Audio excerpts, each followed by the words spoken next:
Olá, pessoal.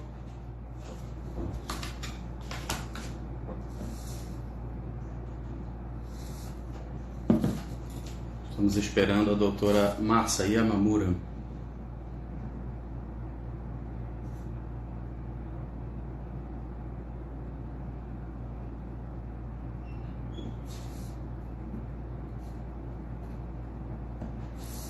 O som tá bom aí? Vocês estão me escutando bem?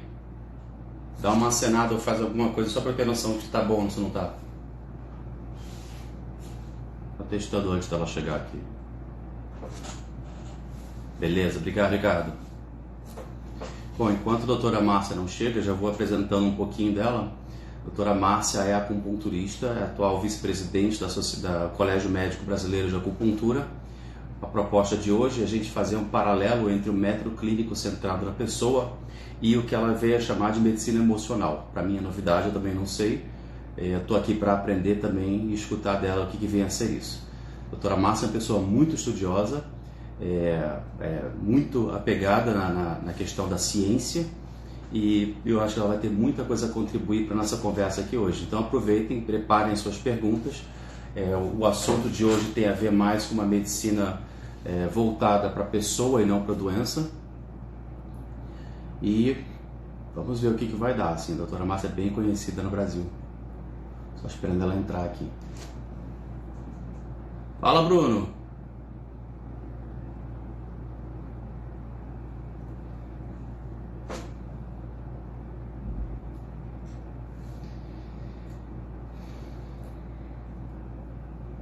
Lembrando, então, vou aproveitar e comentar enquanto a doutora Márcia não entra, essa semana é a semana de lançamento do nosso curso de Medicina Musculoesquelética online.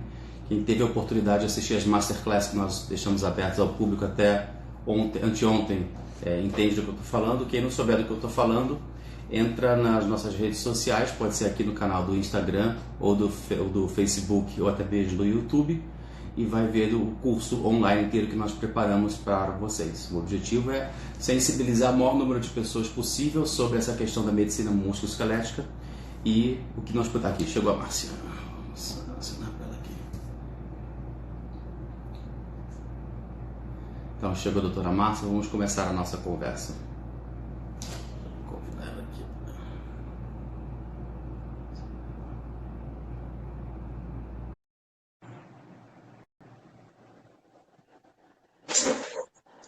Doutora Márcia, Olá, tudo tudo bom? bom? Tudo bem, Alexandre? E você? Boa noite a Graças a todos. Deus. Finalmente conseguimos nos ver, né? Verdade, verdade. Você com as suas viagens para lá e para cá. Sim, desculpem a minha ausência semana passada, mas é que houve realmente um atraso no voo de Londres. Eu tinha que ir para Istambul ainda. Nossa! Pois é, pois é. Márcia, enquanto você não entrava, eu tomei a liberdade de falar um pouquinho sobre quem você é e a proposta da nossa live de hoje. Mas eu acho que seria bem interessante que você mesma falar um pouquinho, você se apresentar um pouquinho, e em seguida a gente começar a falar sobre o nosso tema, que é o método clínico centrado na pessoa e um paralelismo com medicina emocional, né? Isso, exatamente, medicina emocional. O que a gente tem feito, eu sou da Universidade Federal de São Paulo, para quem não conhece, é o famoso Hospital São Paulo, que é um grande centro de atendimento, né, aqui em São Paulo, no qual foi o primeiro hospital que recebeu a acupuntura médica, né, desde 1990, e a gente tem esse ambulatório e tem um pronto-socorro de acupuntura, tá?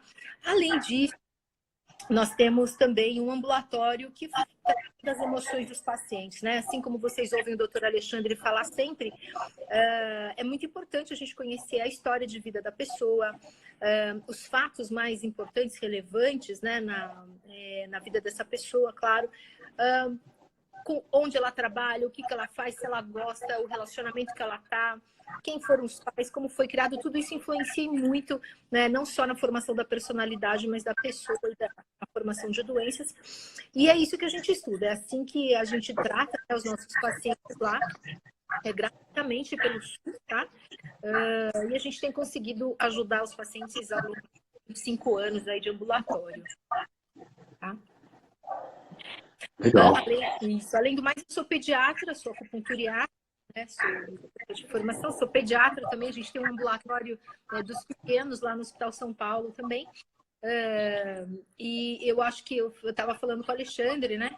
Que esse encontro foi um encontro muito produtivo, porque o pessoal da medicina de família realmente faz, né, toda o olhar, né, que eles têm, muito parecido com o médico acupunturiatra, que é o método centrado na pessoa mesmo, né? A gente valoriza demais, né, as experiências de cada um, não é, Alexandre? Sim, eu acho que assim, a acupuntura, se você traçar lá para os primórdios dela, na origem dela, até onde eu consigo entender, o acupunturista naquela época era mais ou menos o que o médico de família é na nossa cultura. Era aquele médico que cuidava de tudo e de todos um pouco a vida inteira, com os recursos que ele tinha, né? Então, assim, algumas coisas que na acupuntura me encantaram foi quando eu pude entender a relação do vento com um processo de ficar resfriado, ou do pé gelado na água com a cistite, aquelas coisas que os pacientes trazem para a gente, mas a nossa medicina tradicional não explica. Mas na acupuntura eu encontrei respostas para aquilo. Putz, foi um alívio no coração tão grande, entendeu? Que tinha uma coerência. Então, eu vejo uma semelhança e uma proximidade muito grande na essência do médico de família e do médico acupunturista. E isso que me encanta muito. Com certeza, com certeza. E é interessante, conta uma lenda, né? Tá escrito aí nos textos antigos que a figura do médico, né? Antigamente, que obviamente não se chamava médico, mas sim você era um cuidador, né? De uma certa aldeia ou de uma certa comunidade, e o teu papel como cuidador era não deixar a tua população, a tua comunidade adoecer, né? E toda vez que alguém adoecia, era talhada uma marca na tua porta. E quanto mais marca você tivesse, quer dizer que você estava deixando a tua população ali adoecer. Olha que interessante, né? Ou seja, você estava falhando como médico, né? Olha que interessante. Caramba!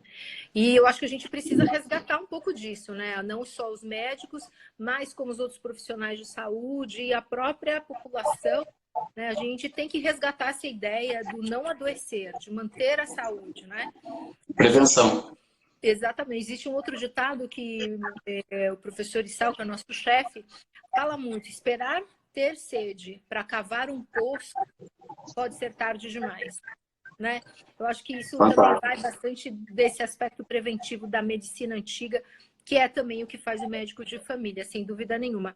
Olha, eu tô vendo um monte de colegas entrando, eu vi a Eliana Peixoto, eu vi também a Regina aqui para cima, eu vi a Tânia Melcher também é da Prefeitura de São Paulo, Neto Ângela também, Ângela Neto, Gabi Canuta lá do Recife, sabe fazer que mental, que é essa medicina emocional com a medicina chinesa, né, que nós estamos falando. O que mais eu conheço? E eu acho que a ideia de hoje também, com o Alexandre, é falar o quê? A importância, né, desse olhar nosso centrado na história do indivíduo, né, Alexandre?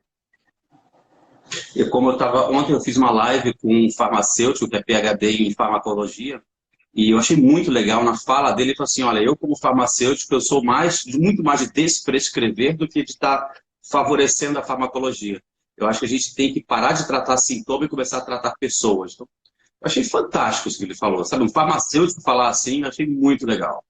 Com certeza, com certeza. Eu acho que eu vejo isso muito na pediatria, no qual tem os dois lados, né? Se por um lado o médico ele está prescrevendo demais, como você mesmo está falando, né? Como o colega falou, que a gente costuma prescrever sintomas, né? Então tem um remédio para febre, um remédio para dor, um remédio para tosse, sem a gente tratar realmente a causa. Porém, por outro lado, é uma expectativa das pessoas ir ao médico e receber um medicamento ou ser pedido um exame para eles, né? É a Então, tem nossa muito... cultura, né? É a nossa cultura. A gente tem uma cultura muito instrumentalizada, né, da medicina, do diagnóstico, enfim. Porque, claro, antigamente, a gente não tinha acesso a isso. Era tinha dinheiro, né? Assim como eu sempre brinco que a história da mamadeira, né? Não era todo mundo que podia ter uma fórmula, pagar uma fórmula de leite, enfim, e mamadeira e chupeta. Então, as pessoas elas gostam porque isso inconscientemente indica um status, mas tudo isso é uma grande manipulação, gente. Se você for olhar em todas as formas de medicina mais antiga, a cura, né, os medicamentos, enfim, os tratamentos, eles estão todos disponíveis na natureza, né? E a gente tem que resgatar isso. Você falou uma palavra que para mim é muito interessante, a questão da nossa cultura, né? Uma das coisas que a gente trata na medicina de família, uma das características básicas da medicina de família é exercitar a longitudinalidade, e que é acompanhar a pessoa do nascimento até a morte. E nesse processo trabalha muito a educação em saúde, ou seja, trazer para as pessoas o que a gente tem de melhor para oferecer. E o que eu estou na mesma unidade que eu estou trabalhando já tem 6 anos. E no início foi um pouco duro, um pouco difícil. As pessoas nunca tinham ouvido falar em acupuntura, nem sabiam o que era e tal. E aí depois de algumas vezes, tendo submetido eles a alguns agulhamentos, os pacientes já chegam, não, dá para botar umas agulhinhas de novo e tal. E aí você começa a ver aos poucos as pessoas mudando o seu paradigma, né? Não ficam tão preocupadas em tomar remédio, já procuram, quem sabe um chá, quem sabe um agulhamento, quem sabe algo parecido. Mas é uma coisa que eu acho que essas duas especialidades têm muita coisa em comum, muita coisa para agregar. Com certeza. E é uma forma muito barata, né, da gente poder, enfim, trazer o paciente junto da gente, porque ele também participa, né, desse processo de tratamento dele. Você sabe que houve um projeto há vários anos atrás, Alexandre, não sei se o pessoal sabe, as meninas que são aí da Prefeitura de São Paulo, depois me ajudem, mandem um comentário aqui. A Prefeitura de São Paulo, ela escolheu alguns postos meio que estratégicos e meio que afastados assim dos grandes centros, e eles começaram a fazer com que a própria comunidade que frequentava esse posto de saúde, que eles tivessem uma horta de algumas ervas terapêuticas. Isso. E eles davam algumas, assim, tinham rodas de conversa que eles chamam, né? No qual eles ensinavam para que serve um alecrim, para que serve um boldo. E quando você precisasse, você podia ir lá no posto, colher ali o que você precisava, né? E fazer o seu chá em casa e tal. Eu não sei se esse projeto foi para frente. Infelizmente, eram só 4 postos, mas eu acho que isso realmente é apostar nessa desmedicalização, né, que a gente vem sofrendo. E trazer a antiga sabedoria popular, porque muito disso vem da sabedoria, né, popular. Isso aqui em Florianópolis tem bastante. Grande parte dos centros de saúde aqui tem hortas comunitárias e as práticas integrativas e complementares aqui são muito implementadas em Floripa. Então, é uma coisa que certamente inteira está falando e assim a população adora também. Bem legal, a receptividade é muito grande. A auriculoterapia também é outra coisa que o pessoal adora fazer aqui, é muito bacana de ver. A gente faz atividade em grupos também. Eu acho que tinha que ter no Brasil inteiro, né? Para começar a mudar um pouco esse perfil de medicalização excessiva, só se a gente oferecer algo melhor ou tão bom quanto, né? Com certeza, com certeza. Eu acho mais importante a gente levar informação também para as pessoas, né, Alexandre? Conscientização. A conscientização, exatamente. Que existe uma outra forma não tão agressiva, não tão medicalizada, né? Não tão cirúrgica, vamos até dizer assim, dessa forma, né? Porque quando um paciente ele chega a precisar de uma cirurgia, quer dizer que a gente falhou já em todas as outras etapas, né?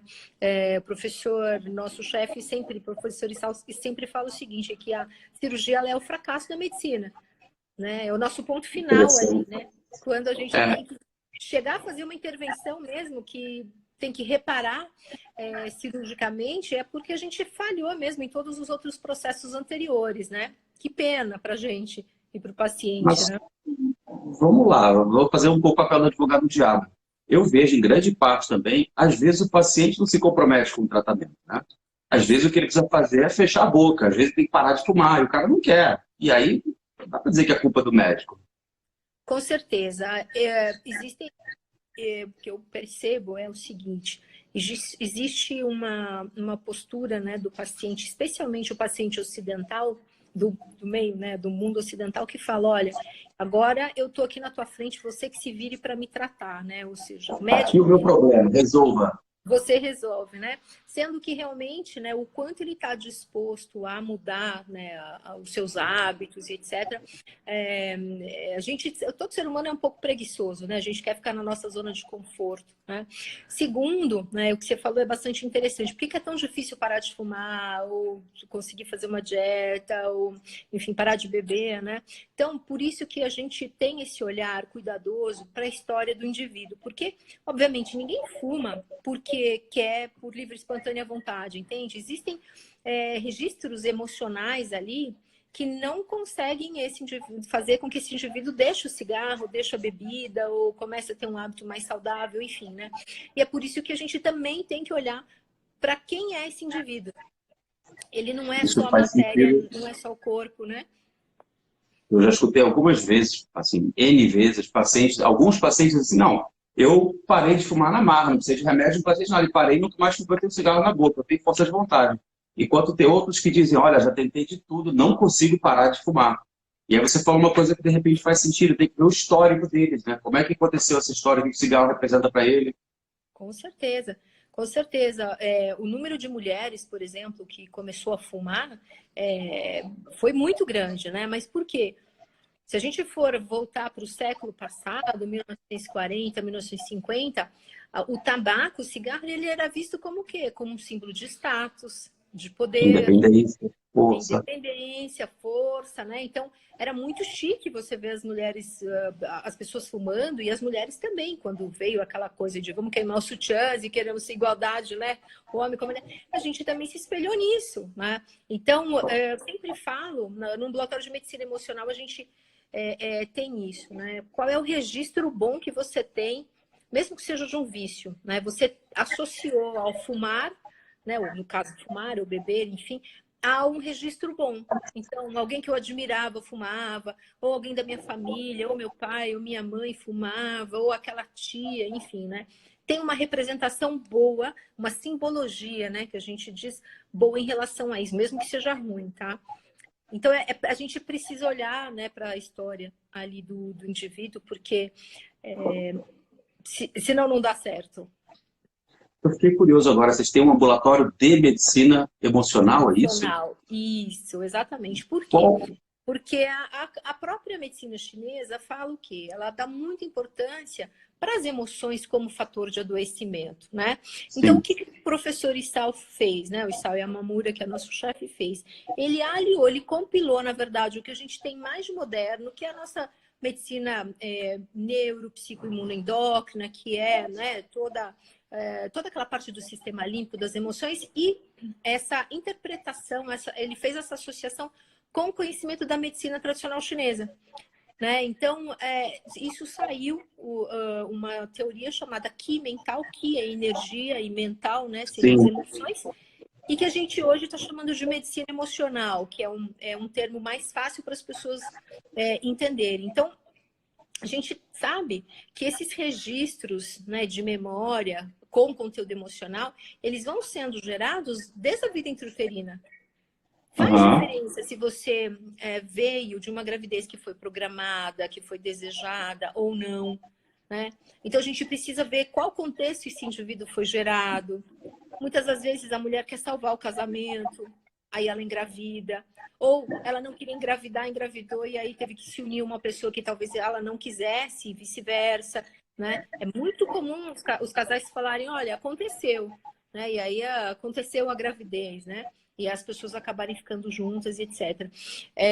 O fato de você ser, enfim, primeiro filho, segundo filho, terceiro filho, se você foi desejado homem, desejado mulher, a gente tem uma premissa, né, que a gente considera que é todo primeiro filho do casal desejado homem.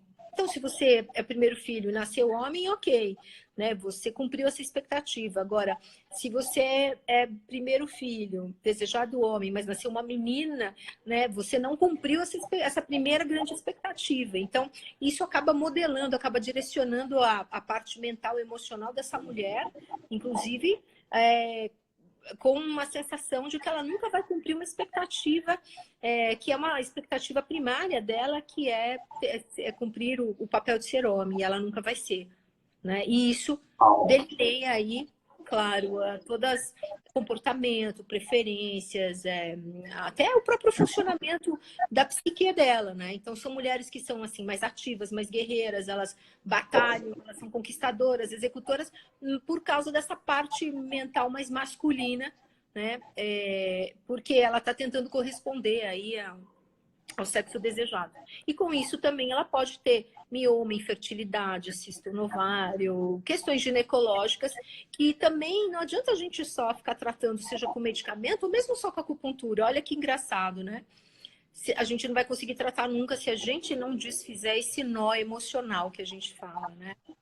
Nossa, eu estou encantado com o que você está falando aqui. Durante muitos anos, eu estudei o que ficou conhecido como medicina germânica. Eles tratam muito da simbologia do sintoma, para trazer a repercussão emocional que tem aonde que houve algum desequilíbrio na sombra da pessoa, aquele conceito de Jung, né? O que ela jogou para a sombra dela que vai ter que vir à tona na forma de sintoma. Então, esse é um assunto que eu já estou apaixonado de infância, e agora você está me dizendo que o Dr. Issal colocou isso à luz da ciência atual, para a psico-neuroimunoendocrinologia, que é outro assunto que eu sou apaixonado. Nossa, eu fiquei encantado com isso agora.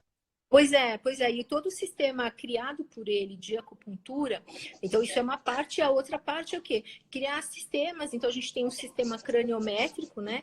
Que são pontos de acupuntura localizados no crânio justamente para modular o sistema límbico. Tá? Por isso que é muito, muito eficaz. E a gente utiliza muito isso como na acupuntura, né? Lá no nosso pronto atendimento. Quando a gente, como eu estava te falando, no nosso pronto atendimento, que é uma porta aberta, a gente acaba atendendo 120, 150 pacientes por dia. E aí você vê dor. Um vem com cervicalgia, dor no pescoço, dor no ombro, dor no braço, enfim, né? Então, o que ele também fez? Ele foi categorizando, né, que juntando com esse conhecimento germânico que você falou, cada sintoma ele tem um significado. Não é aleatório que você faça uma dor no ombro ou uma dor no pescoço, né? Tem um Tem uma representatividade. Tem, com certeza, né? Lembra daquela figura do Atlas que carregava o mundo nas costas, né? Cervicalgia. Quando você está vivenciando uma situação que você carrega, enfim, o mundo nas costas, responsável pelo problema de todo mundo, tem que cuidar de todo mundo, dar conta, o peso da responsabilidade, você vai fazer a cervicalgia, né? E é com isso que a gente está realmente tratando. Te interrompeu, eu preciso contar essa história. Esse assunto todo eu fiquei muito apaixonado durante a faculdade. Fiz a minha residência em medicina de família, eles trouxeram para mim toda essa questão de abordar pessoas de maneira holística, integral e tal, e abordava um pouco disso.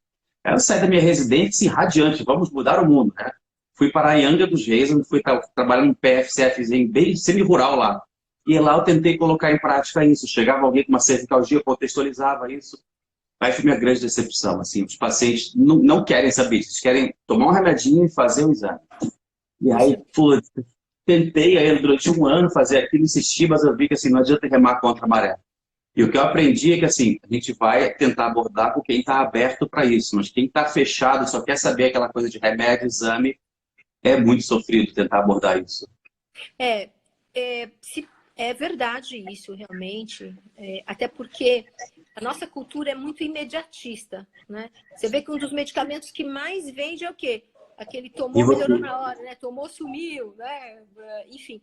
Agora, quando a gente começa a contar, a falar isso para o paciente, tem algo interno, instintivo dele que fala, gostei desse médico, esse médico está falando alguma coisa que foi de encontro com o que eu tenho aqui dentro, eu vou experimentar, seja, enfim, acupuntura, terapêutica que for, sabe?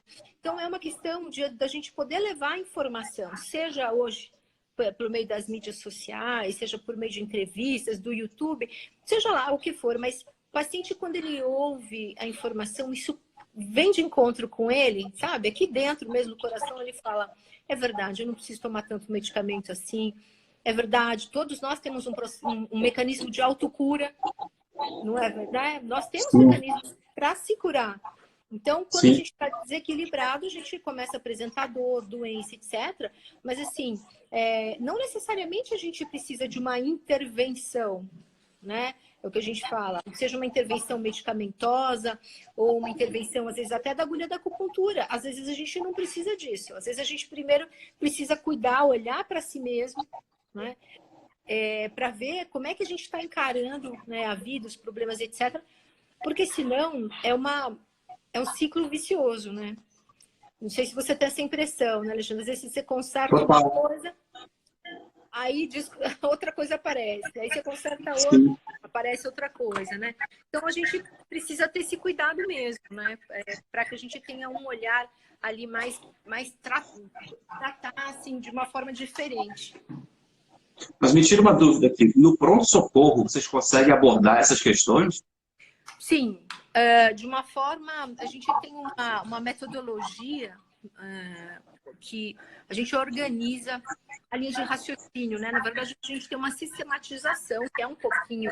Você também tem a sua sistematização, até porque, claro, primeiro a gente precisa fazer um diagnóstico, né? Nem tudo vai ser causado só pela emoção, né?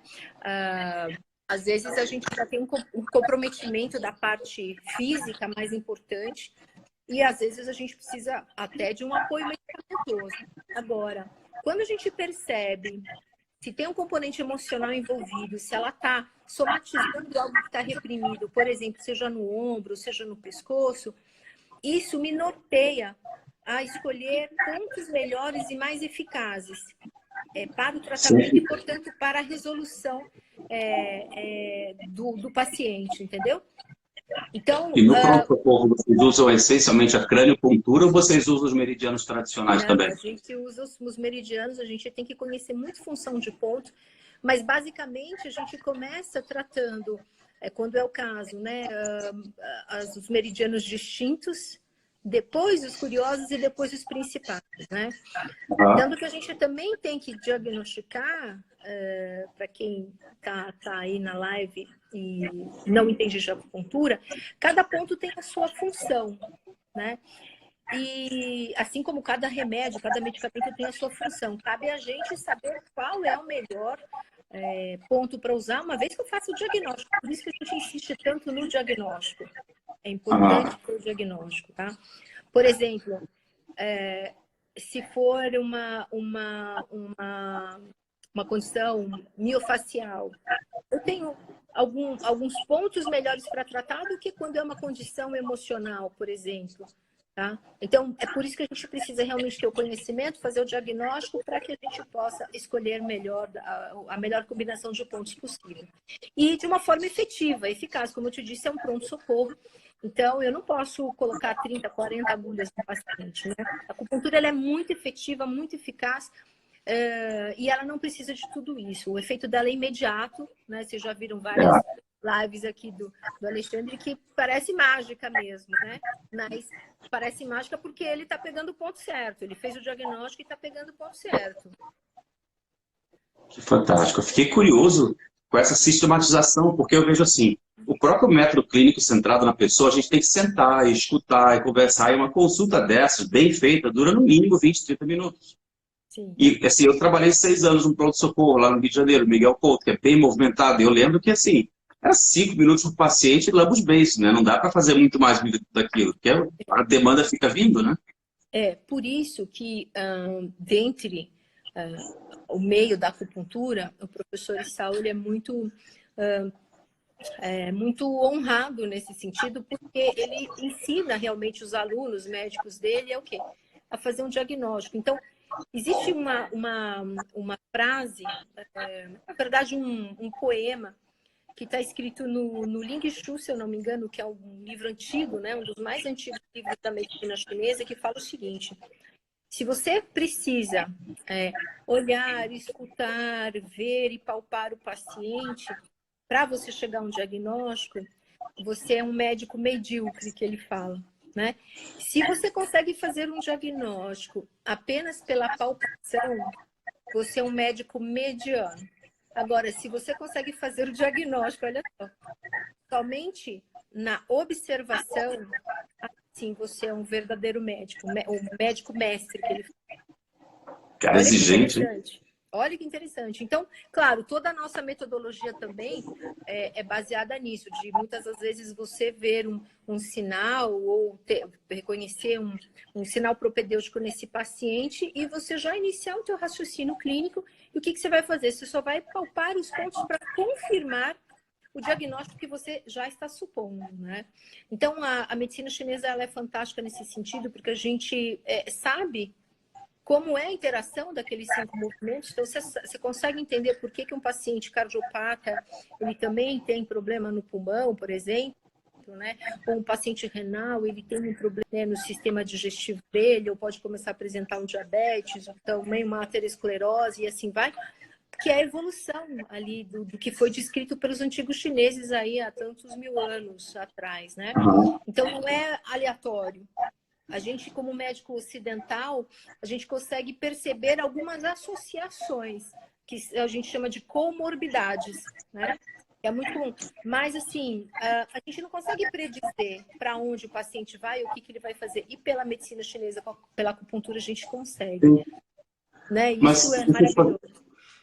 Uma pergunta, uma dúvida que surgiu agora. O paciente chegou com um determinado sintoma. E aí, pelo simbolismo, você interpreta que tem alguma coisa no emocional que está em desequilíbrio. Sim. Você chega a abordar isso com o paciente ali no pronto-socorro? Sim, você em geral, você pergunta, olha, teve alguma situação, por exemplo, uma condição muito comum. O paciente chega com dor no pescoço, cervicalgia, ou às vezes cervico-braquialgia, o pescoço que irradia para o ombro, e tal. Então, quando você por exemplo, normalmente a mulher ela é mais emocional. Você pergunta, olha, aconteceu alguma coisa, a senhora passou por alguma questão, está passando por alguma questão emocional? Todos eles abanam a cabeça dizendo que sim, né?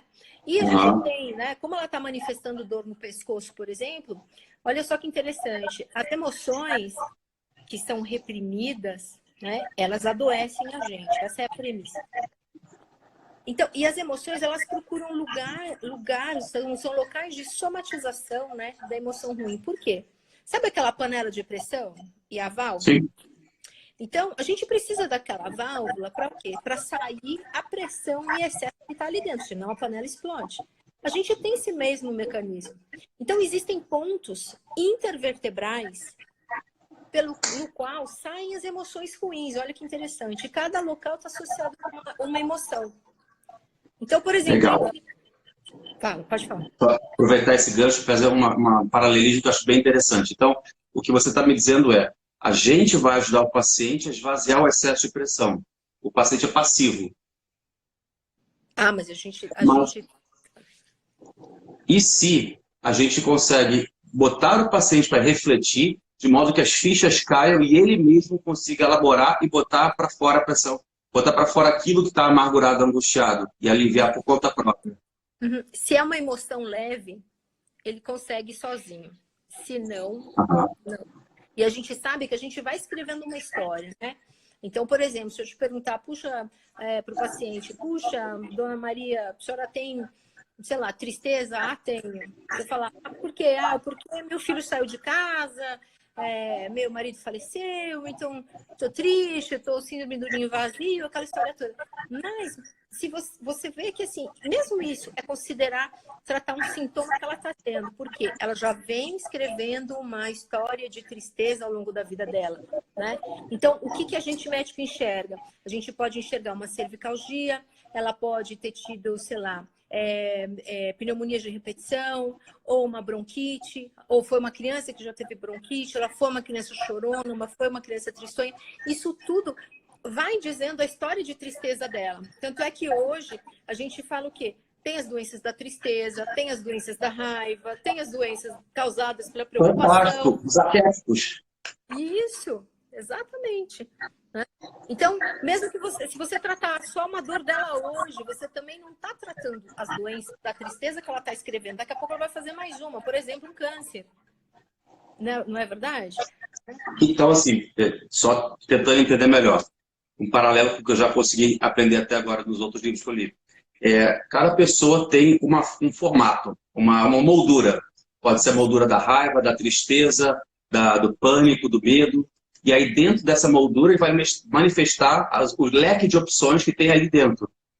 Exatamente, exatamente. A maneira que o corpo dela tem de se comunicar. Exatamente. E um outro olhar que a gente tem que ter é o seguinte: não é só porque foram acontecendo coisas tristes na sua vida que você ficou triste, né? O teu olhar, o teu modo de enxergar o mundo também são com as lentes da tristeza ou com as lentes da raiva, né? Só para eu tentar entender, quando você falou que o processo todo começa ainda na vida intrauterina, é ali que se forma essa moldura? Ou em que momento que é na medicina emocional que se diz que a pessoa vai formar o seu arquétipo? Então, claro que nunca é uma coisa só, nós somos seres complexos, né? Mas assim, tudo que a gente vivenciou na vida intrauterina, a gente vai procurar na vida fora do útero as mesmas situações da nossa vida intrauterina. Então, se eu fui desejada, eu fui esperada, minha mãe me quis, meu pai me quis, eu fui aceita, eu vou procurar, depois de nascida, eu vou procurar o quê? Situações que reforcem essa primeira experiência que eu tive, esse primeiro aprendizado que eu tive, que a gente chama. Agora, se eu fui rejeitada, não era para eu estar ali, eu estou atrapalhando, minha mãe não queria ter engravidado, não era daquela pessoa, não era aquele momento, enfim, eu atrapalho, ou eu sou rejeitada, eu vou buscar situações, as minhas escolhas também vão me direcionar para quê? Para me remeter àquela mesma situação de vida intrauterina, ou seja, eu vou fazer escolhas, né, que vão reforçar a minha rejeição. Então, vou, né, procurar uma amiguinha que não vai querer ser minha amiga, um namoradinho que vai me dar o pé, o fora, um emprego que eu não vou conseguir, tá? E com as intervenções que vocês fazem, é capaz de modificar esse padrão ou apenas abalar a fumaça? Não, a gente precisa fazer com que o indivíduo ele ressignifique, que ele tome consciência, né, desses mecanismos aí e que ele possa ressignificar, tá? O que eu falo, muitas das vezes, são mal entendidos, né? Então, o bebê intrauterino, imaturo, puxa, eu vou atrapalhar minha mãe, a minha mãe tá com medo se vai dar conta, se vai perder o emprego, já tem outro filho menor. Isso fica registrado pra gente. Só que há também o outro lado, que é o amor, a aceitação e etc, né? Só que a nossa mente, ela agrava mais o quê? A emoção ruim, para nos preservar. Não é verdade? Então, de imediato... Exatamente.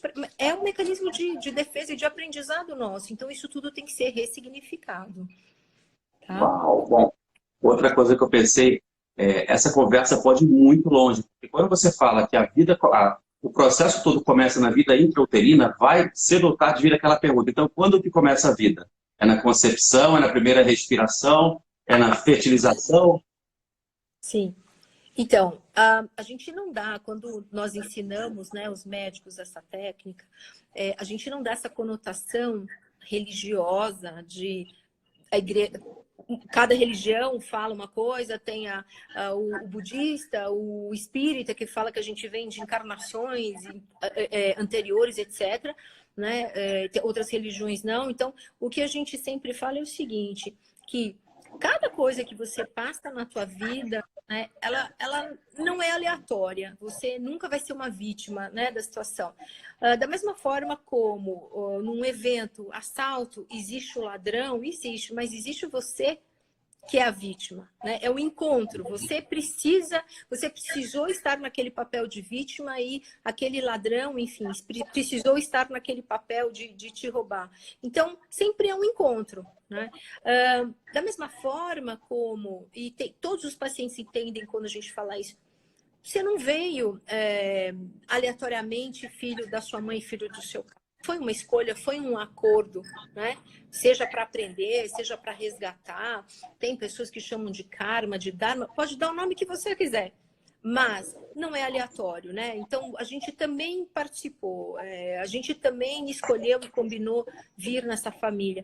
E o mais importante, Alexandre, a gente poder lembrar as pessoas que o quê? 90% das doenças, elas vêm o quê? Dos relacionamentos interpessoais, entre as pessoas. Tá?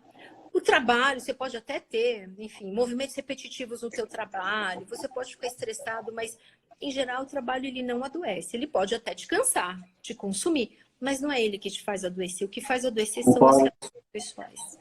né? Eu Você sabe estou disso. encantado, Márcia. Estou adorando isso aí.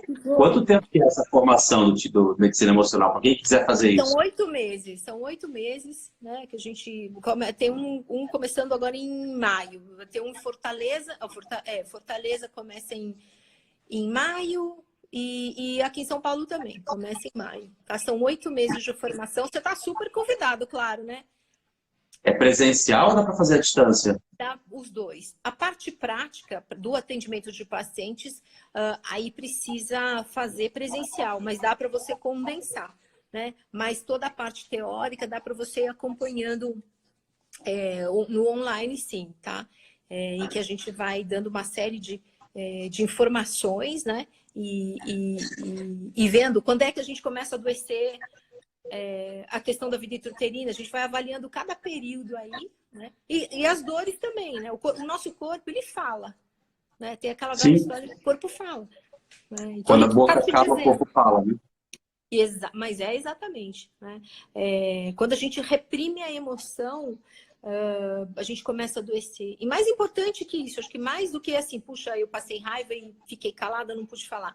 Mais do que isso, eu acho que é você não poder existir, né, como você é na tua essência. Aí isso faz o indivíduo adoecer mesmo. O motivo pelo qual eu estou encantado com essa tua fala é que finalmente encontro alguém que entende uma coisa que eu sou apaixonado. Eu vou te contar, assim, aconteceu comigo, no 6º ano da faculdade de medicina, eu estava estudando fazer a prova de residência, e na época eu tinha o hábito de fazer vários resumos, fluxogramas e pendurar na parede. Então, em determinado momento, meu quarto era papel para tudo quanto é lado. E um dia eu acordei, me espreguicei, eu senti uma dor aqui, perto do gradil postal, perto do mamilo, e aí quando fui palpar, tinha um nódulo duro e dolorido. Aí eu entrei em pânico, né? Imagina, 6º ano da faculdade de medicina, sou pré-residência, vi um caroço aderido ali do gradil postal. Liguei para um amigo meu, que ele é oncologista e trabalha no INCA, na unidade de câncer de mama. E ele entende muito bem dessa avaliação da questão emocional. E aí, quando eu comentei para ele, ele perguntou assim: você quer a versão biomédica ou zoroástica? Você é zoroástica. Ele só perguntou para mim: você está se preocupando muito com alguma coisa? Aí eu olhei para o meu quarto, tá, já entendi. Desliguei, tirei tudo, fui para a praia, tomei um show, fui para o cinema, no dia seguinte sumiu. Aí eu, sabe, assim, foi incrível e nunca mais apareceu. E a lição ficou. Por isso que eu vejo que é difícil explicar isso para alguém e a pessoa não achar que você é maluco ou que parou de tomar seus remédios, né? Com certeza, com certeza. Por isso que eu acho que a gente tem que munir o médico, né? Porque esse seu colega, ele teve essa sensibilidade, né? De tanto, enfim, conhecer, ele tem essa sensibilidade. Outro não, poderia te mandar, olha, vai lá fazer exame, né? Vai fazer a biópsia. Vai fazer uma biópsia e tal. E você sabe que existe o ponto, né? CS1, que é bem aqui ao lado do mamilo, né? No graduado costal, que é um ponto do meridiano distinto, né? Do circulação sexo, né? Do chumbal que a gente chama. E esse ponto CS1, né? Que é aqui no quadrante lateral e superior da mama, é o local preferencial do aparecimento dos fibroadenomas de mama e também do câncer de mama como primeira apresentação, que é puramente emocional, né? Que legal. Entendeu? Então, assim, a gente sabe que, já que nós estamos falando um pouquinho de câncer de mama, né? Não é toda mulher que vai fazer câncer de mama. Você pode até ter o território genético, né? Aquela predisposição, se você tem o gene BRCA1, 2, etc. Mas não é toda mulher, né? Que de repente vai falar, agora vai fazer um câncer de mama, enfim, aquele anti-oncogene vai parar de funcionar. Não, existe além de um ponto zero aí de início, existe também um perfil, né, que é o perfil do paciente. Então, a gente tem o perfil do paciente oncológico, o perfil do paciente fibromiálgico, você sabe melhor que ninguém, né? O paciente que tem dor crônica. Então, a dor também ela é um sintoma, né? É uma manifestação ali. Então, a gente tem que entender qual é a história desse indivíduo, gente, porque senão, eternamente, a gente vai ter o paciente adoecendo. Espero que todo mundo que esteja assistindo aí tenha esse olhar aí para si também, né? Como eu escutei uma vez, uma comparação que eu achei fantástica. Quando a gente vê um quadro de Salvador Dalí, a medicina tradicional vai pegar aquele quadro, vai analisar a tinta, a estrutura química, molecular, a tela, quantos fios tem. E já essa medicina interpretativa vai olhar para a figura como um todo e vai ver o que essa mensagem está querendo me trazer. E aí vai tentar interpretar o que está por detrás daquele simbolismo todo. Com Então, uma certeza. coisa é o como, outra coisa é o porquê, né? Como que a pessoa ficou doente? O receptor tal se conectou à molécula estava. Por que essa pessoa ficou doente justamente agora? Aí é uma outra história. Com certeza, com certeza. E a gente não faz a doença que a gente quer, eu sempre falo isso. Né? Que a gente quer, que eu falo assim. Exatamente. Para manifestar algo que não está de acordo, né, aqui dentro. Tá? Então, assim, cada sintoma. Às vezes você está com uma dor aqui na TM. A gente, é a plaquinha, é porque eu mordo, porque eu isso. Nada, é porque você está segurando aquela fala que você quer gritar, enfim, quer morder e tal. Mastigação está muito associado à nossa agressividade e à nossa sobrevivência, inclusive. Sim. Né? Então, cavalo dado não sai os dentes, né? Exatamente, exatamente. Então, conhecimento popular. Com certeza. Olha,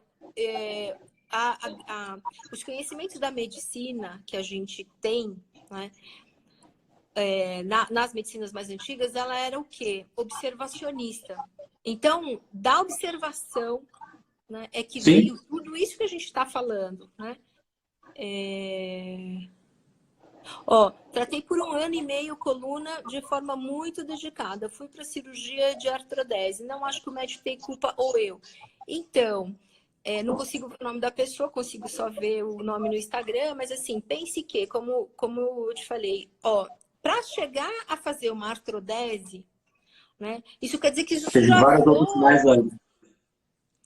Exatamente. Então, claro, se chegou numa artrodese que muitas das vezes você tem que precisar de uma intervenção cirúrgica, sim, vá lá e faça. Ou você tem que operar de uma hérnia, vá lá e tem que fazer mesmo. Agora, tenha o cuidado de olhar para si mesmo e não achar que, puxa, foi uma fatalidade.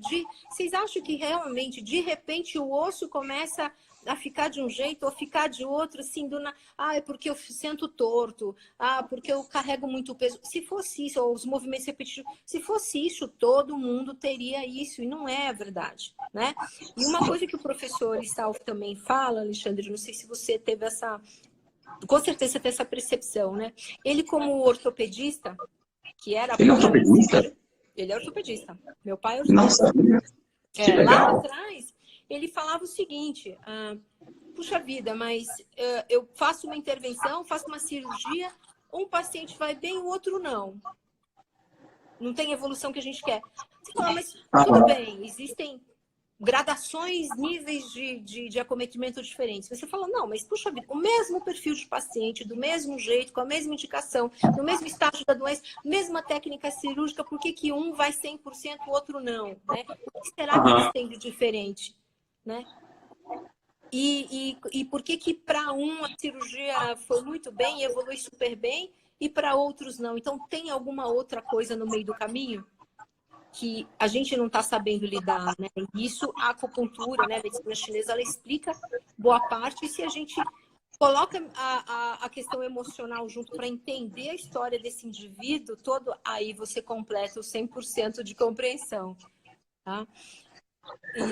Aproveitando aquela história da artrodese que falaram, eu tenho uma historinha que eu acho bem bacana. Quando a pessoa está dirigindo o carro dela, se de repente ela começou a escutar um barulhinho, ela tem duas opções. Ou ela para ver que barulhinho é esse, ou ela liga o rádio para não escutar.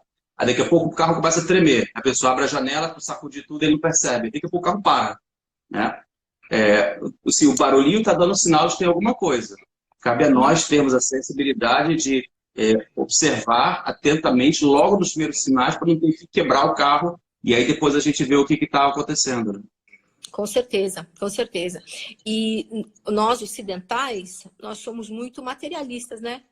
A gente precisa de um ver para crer, a gente estuda até a microparte da micromolécula para a gente achar um culpado e achar que resolvendo isso você já resolveu a vida toda. Porque, veja, uma doença, ela não é a falta de uma substância ou não, ou cortar um pedaço ou outro. É muito mais do que isso, gente. Tanto a saúde quanto a doença, né?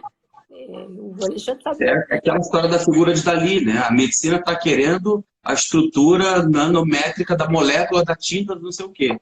E ninguém está olhando a figura como um todo para interpretar uma outra coisa completa. As duas são importantes, né? Como eu tive um professor na medicina de família que ele dizia assim, olha, quando eu tiver um infarto, eu quero mais é ter aquele médico que é especialista em colocar o stent em paciente de 65 a 70 anos de idade, tal, tal, tal. Eu quero ultra especialista. Agora, fora disso, eu quero um cara que veja a figura como um todo, né? Então, os dois são importantes, cada um no seu momento. Exatamente. Exato. Estou lendo aqui, Alexandre, tem a Fono 93 falando assim, ó, estou sentindo a língua áspera, mucosa intraoral sensível, como se a saliva estivesse ácida. Já fui no otorrino e dentista e disseram que não tem nenhuma alteração, que deve ser só impressão minha. Por quê? A nossa formação também é essa, né?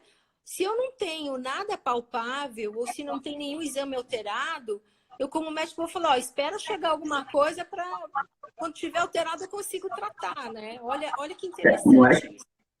Não é que ele está dizendo que você não tenha nada, é que ele não conseguiu, dentro do conhecimento dele, enxergar nada de errado contigo.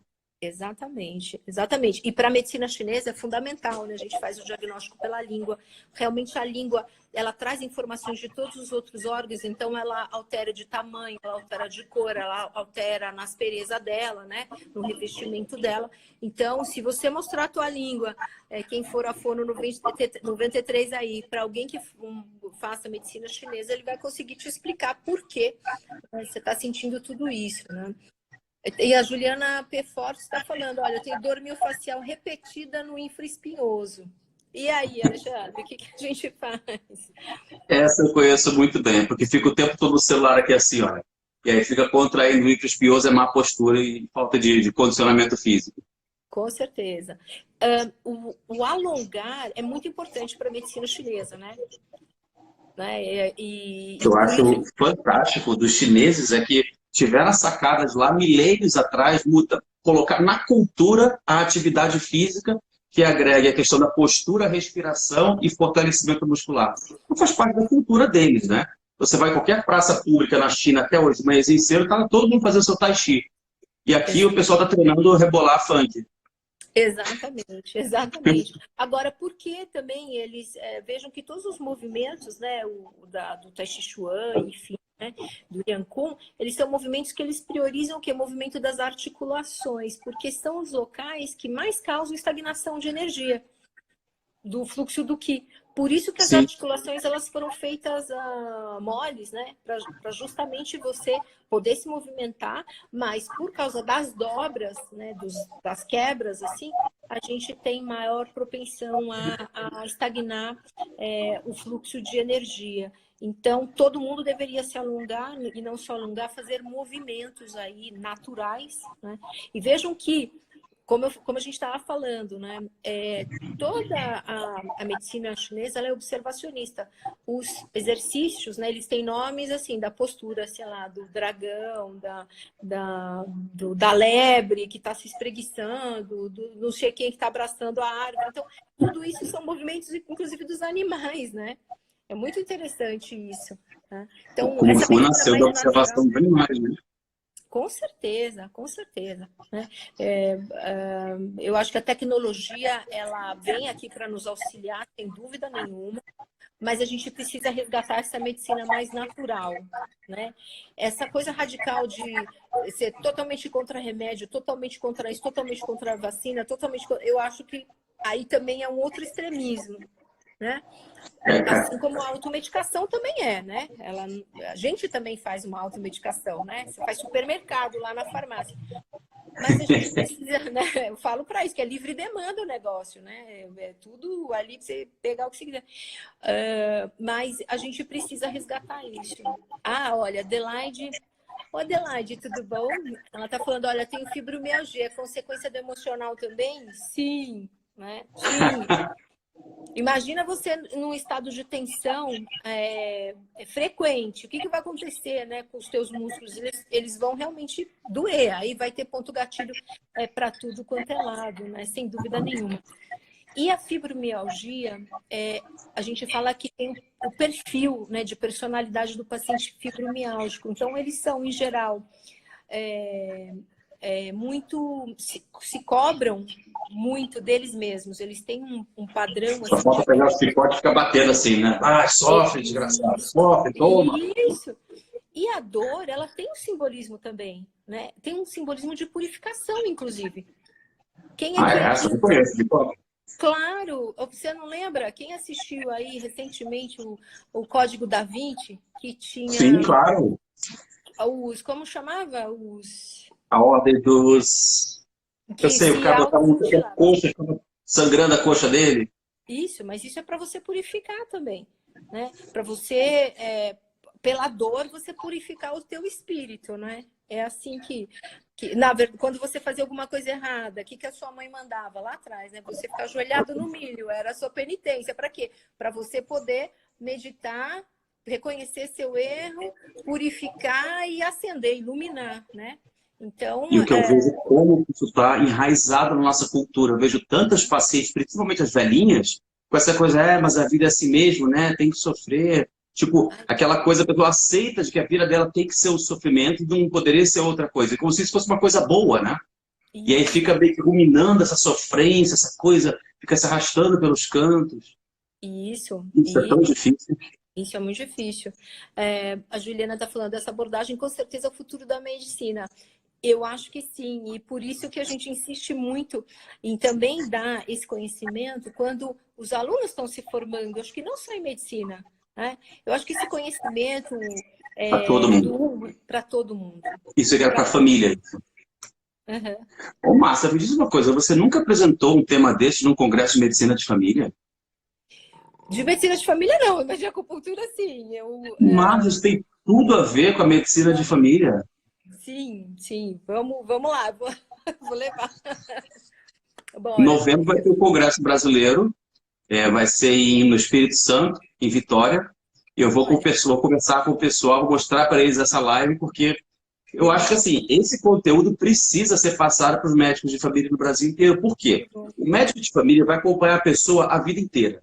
E uma das funções básicas é trazer educação e saúde para aquela família. Exemplo, a principal causa de... Não sei se você sabe, mas a principal causa de consulta na atenção primária, você sabe qual é? Nariz escorrendo, hifas. E não precisa. Agora, se o médico de família faz um bom trabalho, ele ensina a mãe a reconhecer um resfriado comum e a como manejar um resfriado comum, ensina os sinais de alarme, das próximas vezes a paciente não vai no primeiro dia de resfriado e espirro lá para o consultório médico. Claro. Então, da mesma forma, se a gente vai educar as famílias, esse conhecimento fica na família, ela vai passar para os filhos dela, os filhos vão passar para os netos. Então, é a ideia de capilarizar esse conhecimento. Então, se os médicos de família todos começam a incorporar esse conhecimento e trazer para as consultas essa ideia, a gente tem uma chance de verdadeiramente enraizar as famílias com essa cultura diferente, de olhar para si ao invés de procurar um remédio para tentar apagar o sintoma. Com certeza. E uma das coisas fundamentais que precisa ser feito, né? Pode até parecer meio... Eu nunca sei se é meio machista ou meio feminista do que eu vou falar. Mas, assim, por isso que tem que tratar a mulher. Porque a mulher, além dela ter o centro da casa, sim, claro, da família, ela é quem gera, né? Ela é a geradora de outras vidas. Então, se o emocional dessa mulher não estiver bem, ela vai gerar crianças cujo emocional também não vão estar bem. Então, vão virar o quê? Adultos doentes também, emocionalmente falando. Né? Então, é fundamental a gente tratar a mulher, né? Concordo. Nossa cultura... Márcia, olha só, agora. Nós temos mais 1 minuto e vai fechar a nossa sala. Está conversando, já tem quase 1 hora. Nossa, e o papo que é uma coisa boa, você nem percebe, né? Voa. Com certeza. Não, foi um prazer estar aqui. Obrigada pelo convite. Esse tema vai embora, né? Eu acho que tem muita coisa para se dizer mesmo. E o pessoal se interessa, né? Isso vem de encontro com algo que está aqui dentro, sabe? O que eu sempre falo. O paciente, quando ele ouve, ele fala, é isso aí que eu tenho. É para isso que eu preciso olhar. Então tá, Márcia. Vamos nos falar mais tarde. Quero ter mais papo sobre isso. Com certeza. Muito obrigado, viu? Foi muito enriquecedor. Um beijão. Beijo. Tchau. Tchau, gente. Tchau.